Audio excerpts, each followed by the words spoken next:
हम बातें बड़ी बड़ी करते हैं, एक दूसरे की टांग खींचाई करते हैं, अहंकार है, अभिमान है, मैं ही इसको चलाऊंगा, मैं ही बड़ा।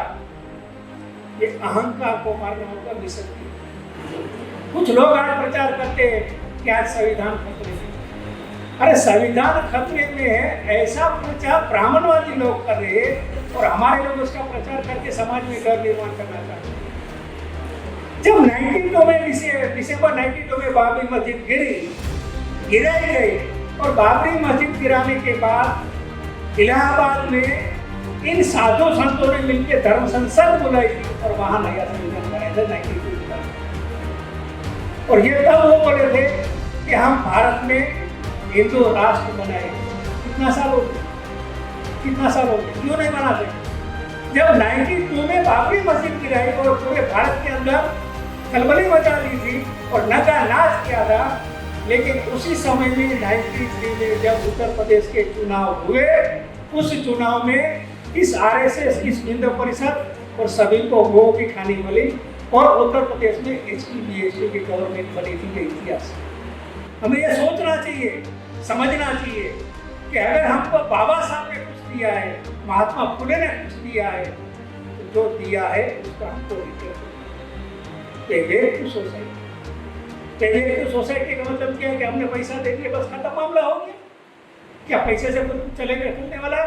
नहीं चलेगा। सोसाइटी मतलब आपका जो कुछ भी है वो समाज में देगा।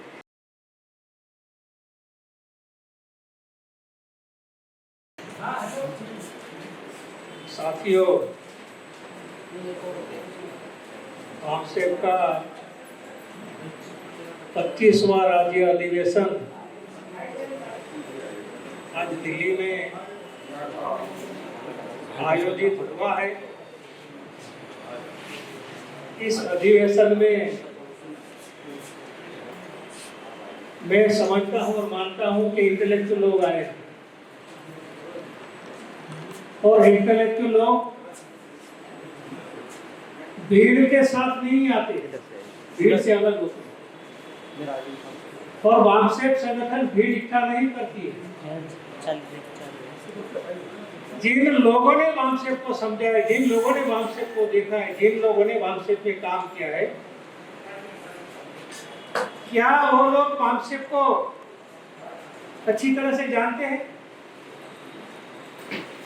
चर्चा ये होती है कि वामसेप के इतने टुकड़े होंगे, इतने गढ़े होंगे, लेकिन कभी आप लोगों ने ये महसूस किया इंटेलेक्चुअल लोगों ने कि वामसेप आज 45 अगर 73 से गिनती करे तो आज 50 साल तक टीका है। कौन सा संगठन 50 साल तक टीका है बताइए? ये मिशन है वामसेप का। ये मिशनरी लोगों ने वामसेप को टिकाया और मिशनरी लोग ज्यादा संख्या में नहीं होते, बहुत कम संख्या में,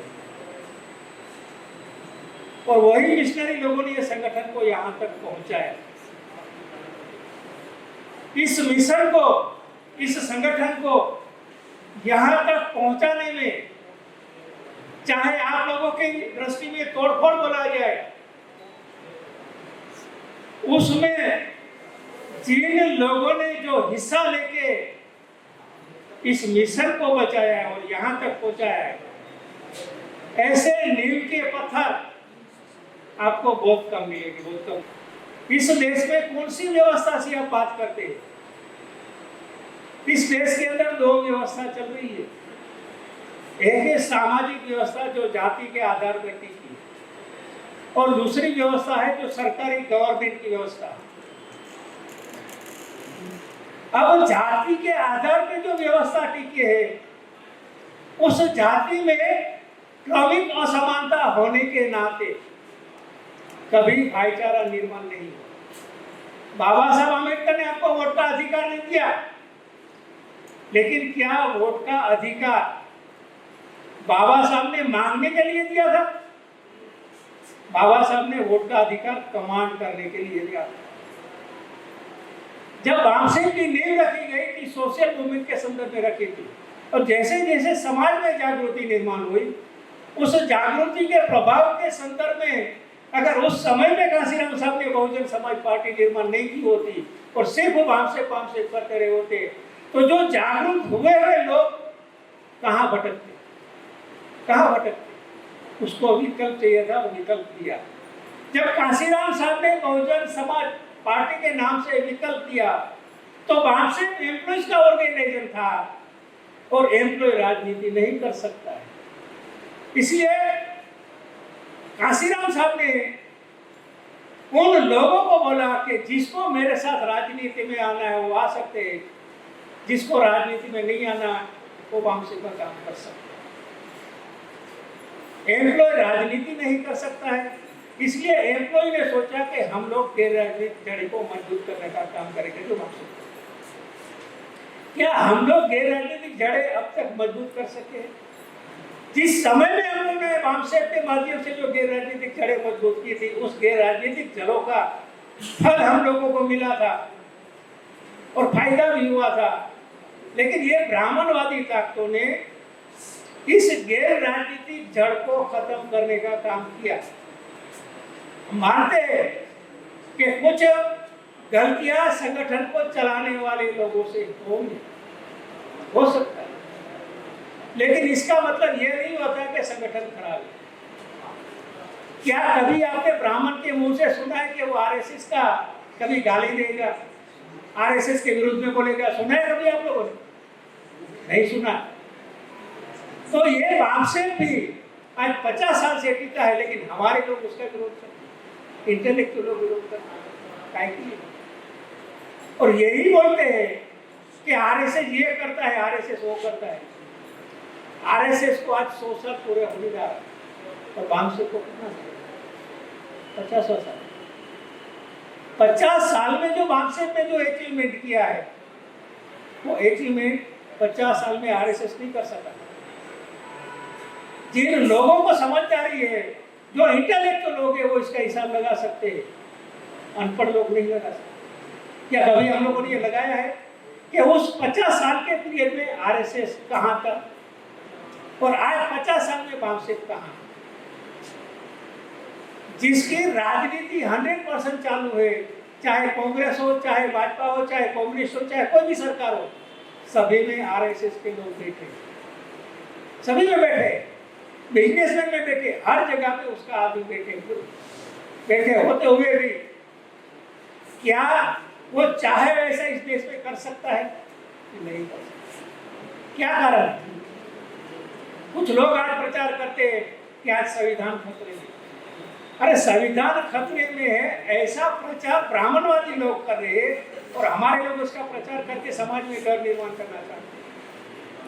जब 92 में दिसंबर 92 में बाबरी मस्जिद गिराई गई, और बाबरी मस्जिद गिराने के बाद इलाहाबाद में इन साधु संतों ने मिलकर धर्म संसद बुलाई थी, और वहां नया संविधान बनाया था 92 के बाद। और ये तब वो बोले थे कि हम भारत में हिंदू राष्ट्र बनाएंगे। कितना साल हो गया? क्यों नहीं बना सकते?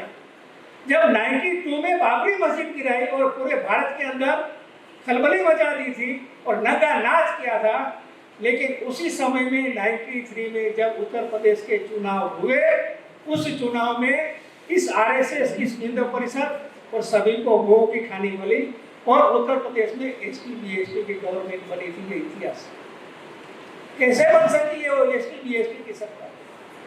किन लोगों ने बनाई? क्या कारण था? क्या इसके ऊपर हम लोगों ने, इंटेलेक्चुअल लोगों ने कभी ये सोचा है, रिसर्च किया है? अगर हम लोगों ने इसके ऊपर रिसर्च किया होता तो आज की परिस्थिति ऐसे निर्माण नहीं। हम बातें बड़ी बड़ी करते हैं, एक दूसरे की टांग खींचाई करते हैं, अहंकार है, अभिमान है, मैं ही इसको चलाऊंगा, मैं ही बड़ा। ये अहंकार को मारना होगा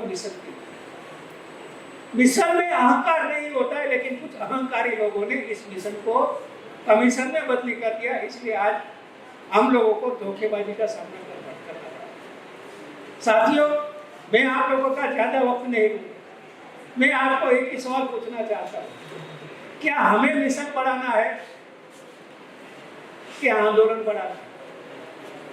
आंदोलन और मिशन में काफी अंतर होता है। क्या हम लोग हमारी आने वाली जनरेशन को आंदोलन देना चाहते हैं कि मिशन देना चाहते हैं? हम आंदोलन आंदोलन करते करते करते सिर्फ आंदोलन करते रहेंगे, कब कमांड करेंगे? हम डिमांड ही, आंदोलन मतलब डिमांड। क्या हम लोग डिमांड ही करते रहेंगे और डिमांड करने की बात हम हमारी आने वाली जनरेशन को ये देंगे, आने वाली जनरेशन को, कि तुम भी यही आंदोलन करते रहो, कभी कमांड की बात नहीं करेंगे? क्या बात है? इसके ऊपर सोचना वो इंटेलेक्चुअल लोग। और जब तक इंटेलेक्चुअल लोग इस बात को नहीं समझेंगे, नहीं सोचेंगे, तब तक आंदोलन आंदोलन आंदोलन। क्या है आंदोलन? ईवीएम के विरुद्ध में आंदोलन, जाति गणना के विरुद्ध में आंदोलन, आरक्षण बचाओ के नाम पे आंदोलन। सिर्फ हमारे अम्बेडकरवादी लोग आंदोलन की भाषा ही समझते। क्या कभी मिशन की भाषा समझ? क्या कभी ब्राह्मणों को आंदोलन किया? क्यों नहीं करते? क्योंकि उसको पता है कि सोशल मूवमेंट करने से सभी समस्याओं का समाधान होता है। मैंने आप लोगों को बोला कि ब्राह्मण को जो राज तिलक करने का अधिकार था और राजा को गुलाम बना के रखता था, ये कौन सी बात थी? क्योंकि ब्राह्मण समाज में जाके लोगों के मन और मस्तिष्क को कंट्रोल करके रखता। जब तक हम लोग समाज में इंटेलेक्चुअल लोग जाके समाज को समझाने का काम नहीं करेगा, प्रबोधन करने का काम नहीं करेगा, सिर्फ भाषणबाजी करते रहेंगे, कुछ होने वाला नहीं है। हम लोग जब हमसे ज्वाइन किया था, शाम को 6 बजे के ऑफिस से छूट के हम लोग सीधा फील्ड में निकल जाते थे, गाँव गाँव निकल जाते। ये समय था। आज कौन जाता है?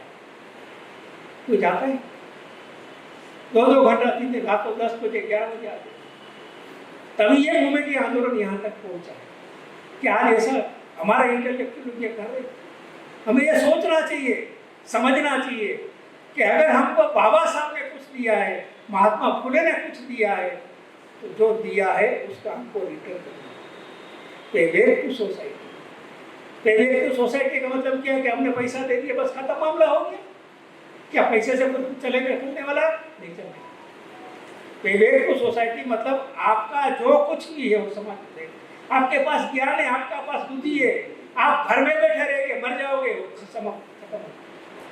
वही आपका ज्ञान और बुद्धि अगर आप बांटोगे, बांटने के लिए समाज में जाना, समाज में जाके समाज में जब तक हम ये बांटेंगे नहीं, तब तक कुछ होने वाला नहीं। साथियों, काफी समय मैंने आप लोगों को ले लिया, आप लोगों ने मेरे को ध्यान से सुनी, इसके लिए धन्यवाद। और मैं आह्वान करता हूँ कि आप वामसे को मिशन को आगे बढ़ाने में तन मन धन से मदद करोगे।